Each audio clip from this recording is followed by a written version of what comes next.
Hi friends, welcome to south Indian whites channel. ఈరోజు నేను ముల్లంగి ఆకు ఫ్రై ఎలా తయారు చేసుకోవాలో చూపించబోతున్నానండి. ముందుగా మీరు కానీ నా ఛానల్ ఫస్ట్ టైం చూసినట్లయితే please subscribe to my channel. ముందుగా ముల్లంగి ఆకు లేతగా ఉన్నది చూసి తీసుకుని అది శుభ్రంగా కడుక్కోవాలండి. అది కడిగిన తర్వాత ఈ విధంగా చిన్ని ముక్కలుగా కట్ చేసుకోవాలి. నేను చూపిస్తున్నాను కదండి, ఆ విధంగా చిన్నగా కట్ చేసుకోవాలి. తర్వాత ఒక ప్యాన్ తీసుకుని అందులో 2 టేబుల్ స్పూన్ల వేరుశనగ నూనె వేసుకోవాలి.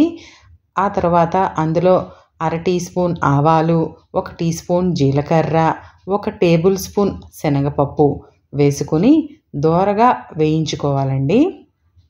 ఇవన్నీ దోరగా వేయించిన తర్వాత ఒక 2 ఉల్లిపాయలు చిన్న ముక్కలుగా కట్ చేసుకుని వేసుకోవాలి. ఉల్లిపాయ గోల్డెన్ బ్రౌన్ కలర్ వచ్చిన తర్వాత ఒక 5 వెల్లుల్లిపాయలు, 6 పచ్చిమిరపకాయలు కచ్చాపిచ్చాగా నూరుకుని వేసుకోవాలండి. ఇది బాగా వేగిన తర్వాత ఒక 1/2 టీ స్పూన్ ధనియాల పొడి, చిటికెడు పసుపు వేసి బాగా వేయించుకోవాలి. అవి వేగిన తర్వాత 2 ముల్లంగి చిన్న ముక్కలుగా కట్ చేసుకుని వేసుకోవాలి. తర్వాత తురుముకున్నటువంటి ముల్లంగి ఆకు కూడా వేసుకుని అందులో 1 టీ స్పూన్ ఉప్పు వేసి బాగా కలుపుకోవాలండి. అది కలుపుకున్న తర్వాత మూత పెట్టి ఒక 5 నిమిషాల పాటు స్టీమ్ చేయాలి.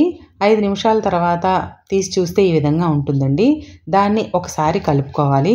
కలుపుకుని మళ్ళా మూత పెట్టి ఒక 10 నిమిషాలు స్టీమ్ చేయాలి.